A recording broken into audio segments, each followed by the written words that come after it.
learning is dearly purchased if it is to be at the loss of vigor of health. None of us can attain, none of these attainments can secure help.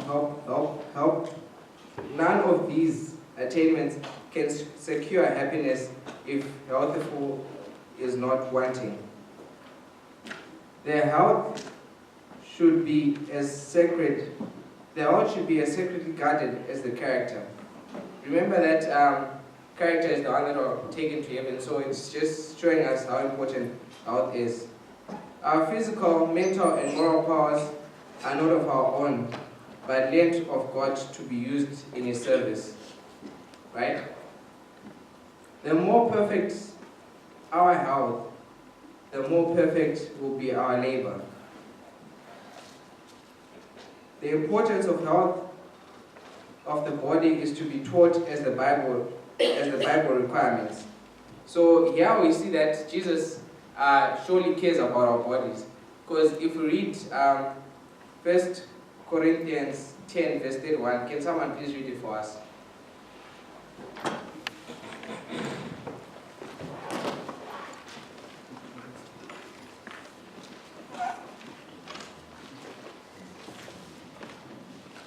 Whatever therefore you eat or drink, whatever you do all to the glory of God. Amen. So we heard whatever you eat or drink, and this is talking about eating, whatever you do. So you can also, by the way, you can also witness by how you eat, among other people. So yeah, this is about appetite, but I don't get to it. All who profess to be followers of Jesus should feel that a duty rests upon them to preserve their bodies in the best conditions of health, that their minds may be clear to comprehend heavenly things. So, heavenly things are big, guys, right? So we see that if we are healthy, we can be able to comprehend things from above. But let's just take it to a lower level. Do you believe that if we're healthy, we can be able to succeed in our studies? So that shows how important health is.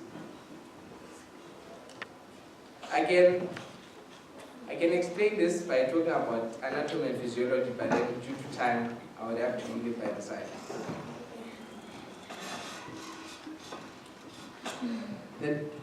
That time is well spent, which is directed to the establishment and preservations of sound physical and mental health. It is easy to lose health, but difficult to regain it.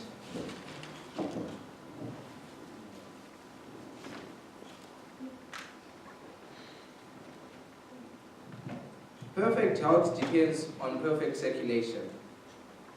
The health of the entire system depends upon healthy actions of the respiratory organs.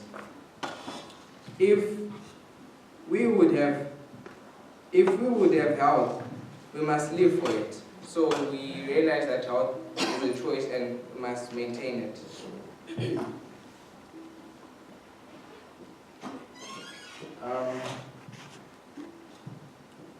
We can ill afford to dwarf or cripple a single function of the mind or body by overwork or by abuse of any part of the living machinery. A sound body is required for a sound intellect. When we do all we can on our part to have health, then may we expect to be blessed. Let me repeat that again. When we do all we can on our part to have health, then may we expect that the blessed results will follow, and we can ask God in faith to bless our efforts in our preservation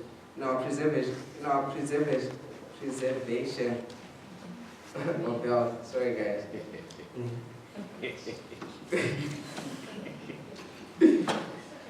He will then answer our prayer if in His name can be glorified thereby.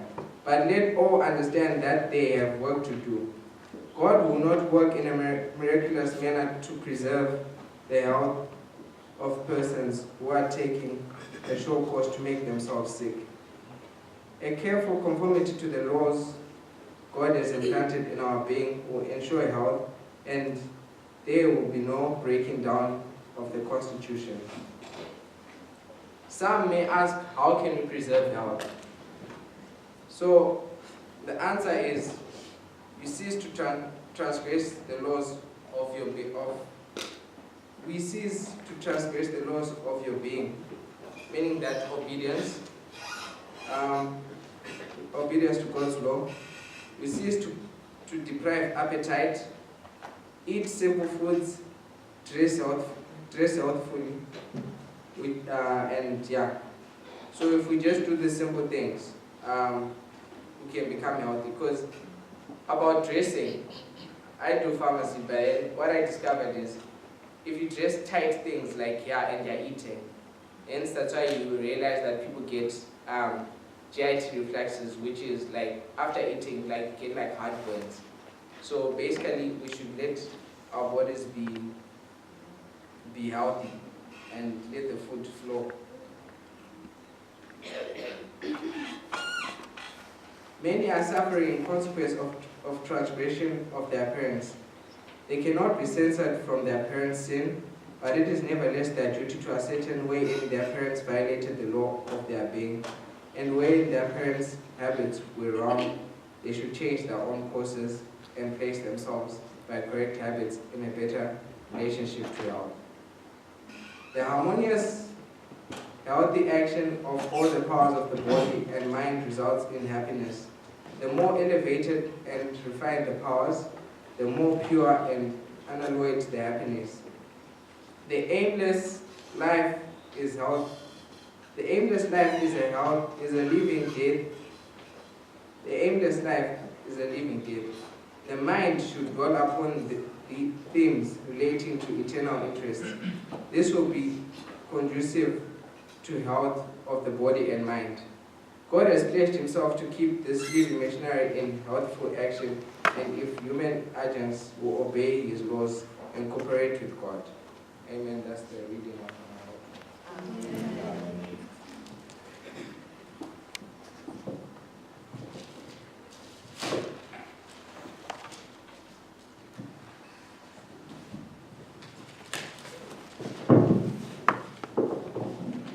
Sabbath Church.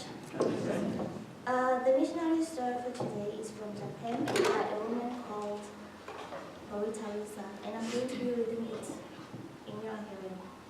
So she begins. I wasn't raised a Christian. I never even thought about God growing up, just like many of the 127 million people in my home country of Japan. But I had many thoughts about my family. I didn't like it. My parents divorced when I was young. I ended up living with my mother, but I visited my father on weekends. When I was 14, my father fell ill, and I had to care for him on weekends. I didn't want to be his nurse. It was very stressful, and I was young and had many other things to do. I complained, why me? Whenever I saw my father, I told him, I hate you. I cried a lot, and I think my father cried too. After a while, he died. I decided to move to the United States to study animation. Before I started school in Los Angeles, I visited some cousins in Chicago who are Seventh-day Adventists. They invited me to go to church on Sunday, and I really liked it. This was my first time in a Christian church, but I didn't have time for church after I started studying. For 6 months, my cousins asked whether I had found an Adventist church in Los Angeles. Finally, I went to the Glendale Filipino Seventh-day Adventist church. My plan was to listen to the sermon and then go home to talk to my mother on Skype. But the church was filled with young people like me, and they stopped me when I tried to leave. We ate lunch together, and they invited me to hang out with them in the afternoon. My new friends called me the next day and wanted to hang out again. They called me every day. I wondered why they were so kind to me. After a while, I realized that God shows his love through Christians, and my friends were showing me God's love. I wanted to know more, so I asked questions about God and the Bible. One of my friends was a Bible worker. and she gave me Bible lessons. I loved my friends and I wanted to be baptized, but then I couldn't forget how I had greeted my father. I wished that I could ask for his forgiveness. One night I had a dream. I saw my father lying on the floor and his face was very white, as if he were close to death. He stared at me and didn't say a word. I was stunned to see him looking at him like that. And I thought, oh no, he'll never forgive me. The next night, I had the same dream. Again, I saw my father lying on the floor, but this time, he smiled at me and said, thank you. I thought, my father has forgiven me, and this is what God does for us. Even though we don't always act the right way, God forgives and loves us. When my father said thank you in the dream, I sensed the joy of salvation for the first time. The heaviness in my heart disappeared. I knew I was forgiven. When I woke up, I prayed, thank you, God. Jesus has forgiven me. I can feel Jesus' love. The dream eliminated the last barrier to baptism. I realized that God could forgive, and I felt his love through the people at church. I understood 1 John 4 verse 12, which says, if we love one another, God abides in us, and his love has been perfected in us. My cousins flew from Chicago to celebrate my baptism 3 months after the dream. They were surprised but happy about my decision. Now I am 24 years old and working for a non-governmental organization near Tokyo. I decided not to work in animation because animation is mostly used for video games in Japan, and I don't want to make video games. So I work as a white therapist for children. My organization uses art therapy to help to help children overcome trauma, such as a 2011 earthquake in northern Japan. I am praying for my mother to accept Jesus. I am praying for my church in Tokyo as well. The Setagaya Church is training Japanese Adventist young people like me to spread the gospel around Japan. Part of this quarter's Sabbath offering will help the church expand its work with them. Amen.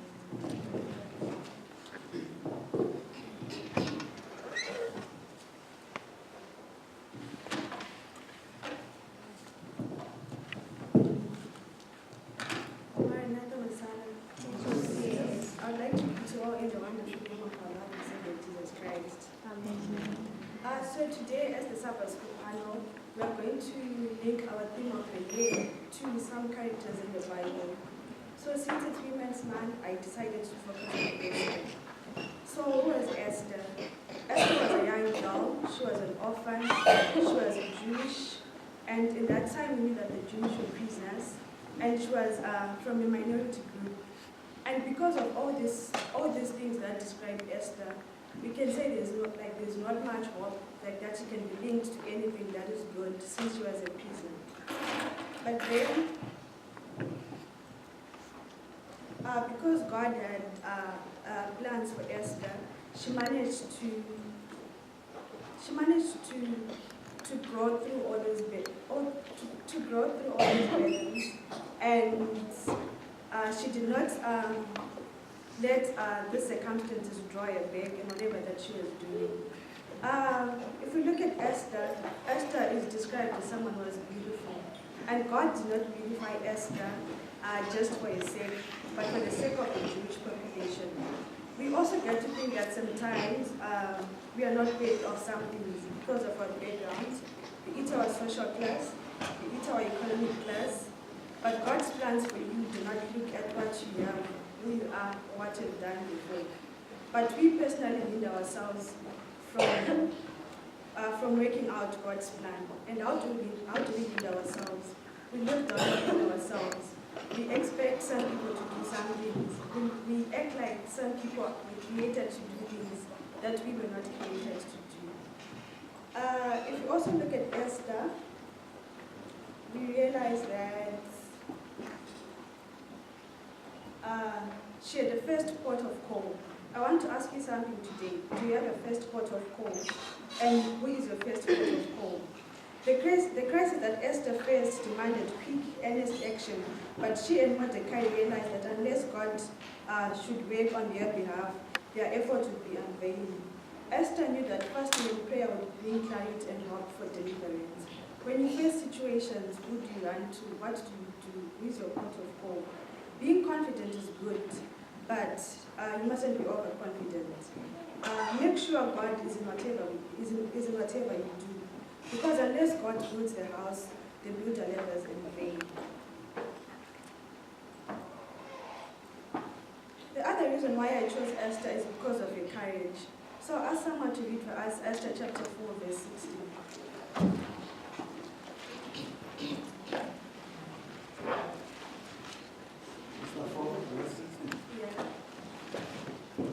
It reads as follows. Go gather together all the Jews that are present in Shushan, and fast ye for me, and neither eat nor drink 3 days, night or day. I also and my medians will fast likewise, and so will I go in unto the king, which is not according to the law. And if I perish, I perish. Verse 17. So Mordecai went his way and did according to all that Esther had commanded him. I like the part where it says, if I perish, I perish. Esther was courageous enough to stand for what was right. Are we courageous enough to stand for God? Are we not held with doubt and bondage, or fear or failure? Above all, even if you try to stand out, make sure you're not standing out so that people can see you, but stand out so that the name of God can be glorified through you. Esther was ready to put everything on the line to save your life. Are you ready to put everything on the line to save your life, to save your neighbor's life? Above all, willingness is the key to our promotion. If we are willing to work, if we are willing to put everything on the line, God is always ready to work with us. Last but not least, I'm going to talk about how Esther found favor in the eyes of God. Even when your world was shattered, she knew she had to rest in love, because she had the favor of God. Are we also aware of how much we are favored? What are we using this favor for? Are we using it to bring glory to the name of God, or to bring glory to ourselves? Because when we have God's favor, we should know that when our plans fail, God has bigger and better plans. When our plans fail, what do we give up on God, or do we continue seeking His advice? In conclusion, I'd like to let you know that can we use this aspect of God's favor to show to the world who God is, because someone might be brought to God because of the things we do, the things we say. I'll leave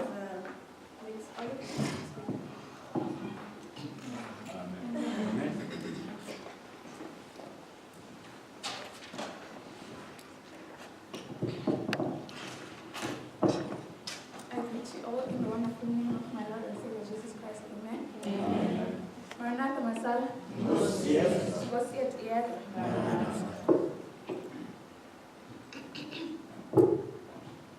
Today I'll be introducing myself, and in the process, maybe you'll be wondering, who am I? I was one of the 12 apostles who were called by Jesus Christ in Luke 6, verse 12 to 16. I was the one mentioned in verse 16. In Luke 22, verse 3 to 6, I agreed to betray my Lord and Savior Jesus Christ and sold him for 30 pieces of silver. Just 30 pieces of silver. Let me stop there. I can go on and on talking about who I am, but that is not what's important today. I want you to learn a life lesson on my life. I want you to take away a lesson that will stay forever.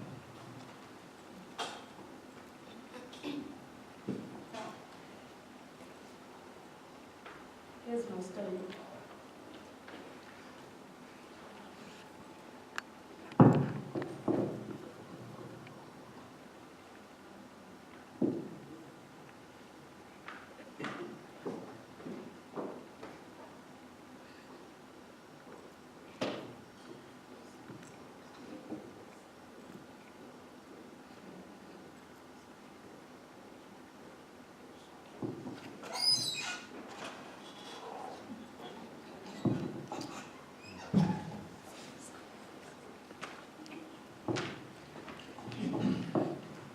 Trust in the Lord and don't despair.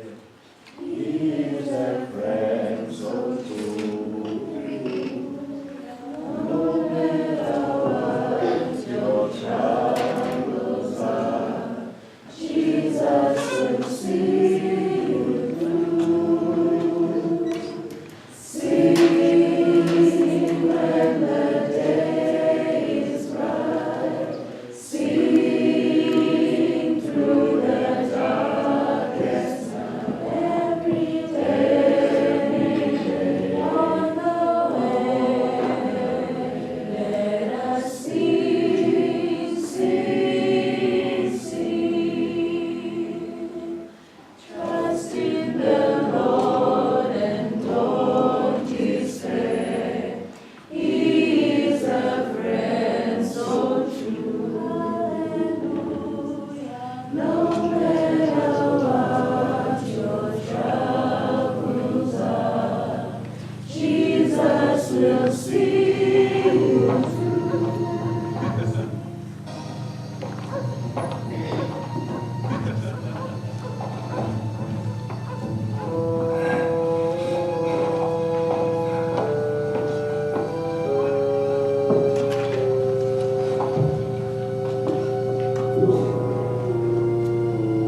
The fate of the nation hinges on what we do next. We must deal with Jesus swiftly, but secretly.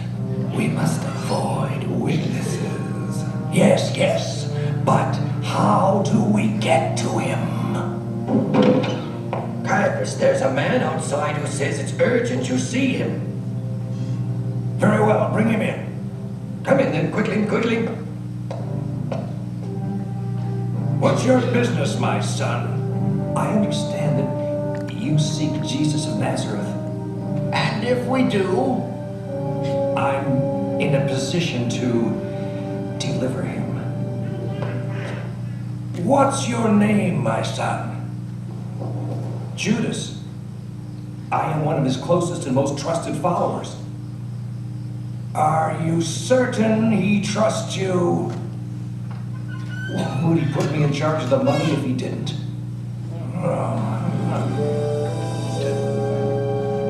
Tell us, Judas, you followed this Jesus for so long. Why betray him now? I believed in him at first. I've not met a kinder, gentler, better man. But his methods are misguided. And his downfall is inevitable. Did you ever think that he was the Messiah and Son of God? I may have believed that once. And now, no. Good. Your eyes are open now. Soon, the other believers will follow you. For this Jesus is a dangerous radical who must be stopped. For the good of our nation. For helping us, you'll go down in history as a great man. Lead him to us at night, Judas. Secrecy is key. The fewer witnesses, the better. When the time is right, I'll tell you where to find him. Your reward, Judas. 30 silver pieces?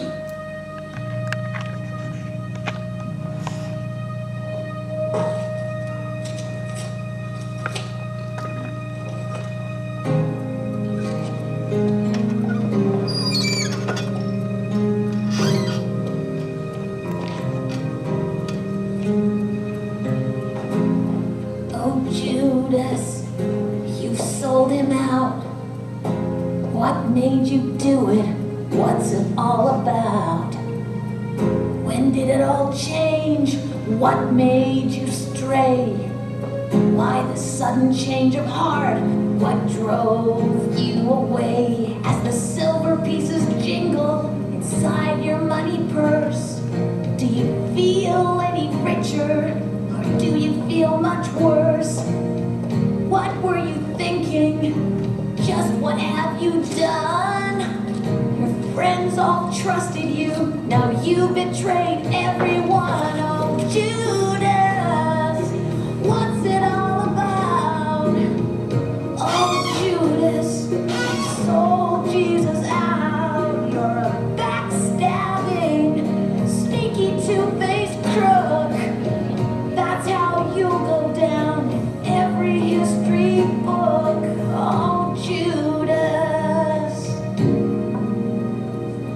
Judas, oh, Judas. And from that time on, Judas sought to betray Jesus. I'll lead you to the exact spot. Oh, Judas, you've sealed your fate. No turning back now. It's much too late. For your dirty little deed, you've been well paid. Now you must lie in the ugly little bed you made. As you lead them to him, what do you feel? Any regrets, Judas, for cutting your dirty deal? Will he resist arrest? No, he knows we're coming. In fact, he's waiting. How will we know him? He will be the one whose cheek I kiss. That will be the signal. A kiss. Oh, Judas, you sold Jesus out. You're a backstabbing, sneaky, two-faced crook. That's how you'll go down in every history. Weak. The hour has come. The Son of Man shall be betrayed into the hands of sinners. Hail, Master. Any regrets, Judas, for cutting your dirty deal? You did what you did, now you're in too deep. Are you asking yourself, how will you ever sleep? Oh, Judas, what's it all about? Oh, Judas, you sold Jesus out. You're a backstabbing, sneaky, two-faced crook. That's how you'll go down in every history book. Oh, Judas. Oh, Judas. Oh, Judas.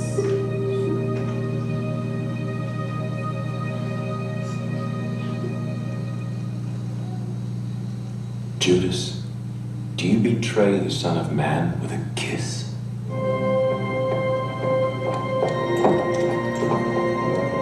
Arrest that man! Prepare the prisoner. Pontius Pilate is ready to see him.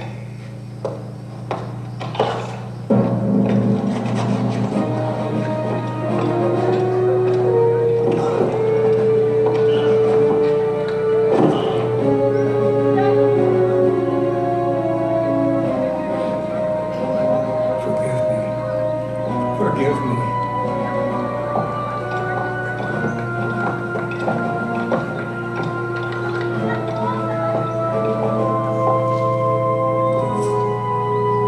Take it back. I can't keep the money now. I've betrayed an innocent man. Don't lie to yourself, Judas. You knew what you were doing. And you knew what would happen. No, I didn't know he'd suffer like this. I can't bear it. Please, I beg you, take it back. Your guilt isn't our concern. It's between you and God now. Keep the reward. You earned it. No! Judas ran until he couldn't run anymore. And then he hung himself.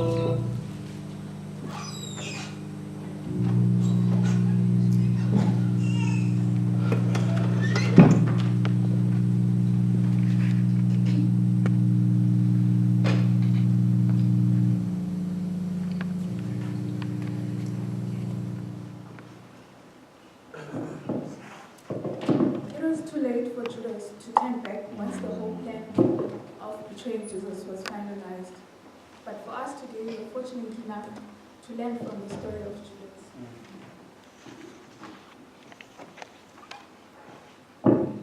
The Lord still opens his arms to us and wants us to stand for him. It is not late to do so. Don't be a Judas and wait until the last minute. At this moment, we are going to read 1 Peter 5, verse 8. 1 Peter 5, verse 8, and we'll end at verse 10.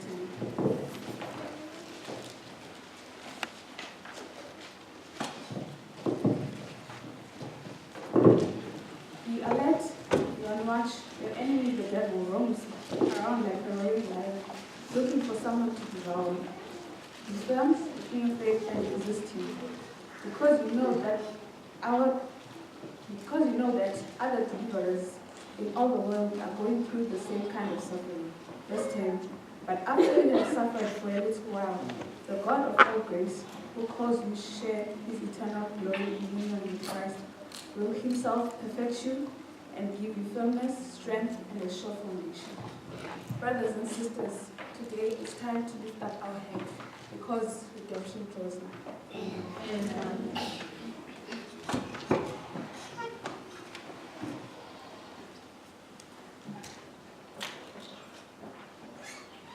Greetings to the church.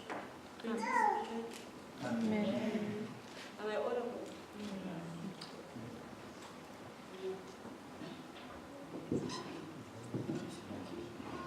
Greetings to the church in the wonderful name of our Lord and Savior Jesus Christ. Amen. Amen. What does Luke 21 verse 28 say? Please don't open it.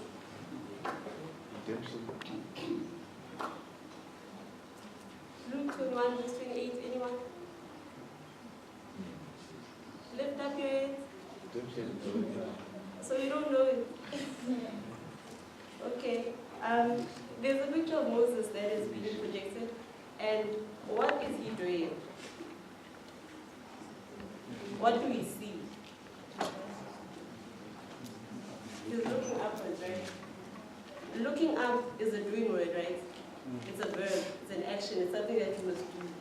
Can you lift up your head without having done it? Does that even make sense? No, you can't, right? Can you? If Sabbath school was alive. Are we together? Yes. Can you lift up your head without doing the actual lifting of the head? You can't, right? But Renee is experimenting. Can you? You can't, right? Okay. But yes, I was in essence supposed to summarize what my two sisters have spoken of, but I think we get the crust of the matter. Looking at Esther and how she was able to lift up her head in order not only to save herself, but to also save those that were around her. And then you look at Judas and how many opportunities he was given to repent but chose not to, and we know how that ended. And then an aspect that I wanted to focus on was what's in your hand. What is in your hand today that you can use to lift up your head so that we can draw men, and not only men, but ourselves closer to God as well? And I'm not talking about talents, because I trust and believe that we all have talents and God has given us all talents, but there are things that God places in our disposal that we can use to lift up our heads and to draw men to Him as well. And we'll look at, let's open our Bibles to Exodus 4, verses 1 to 5.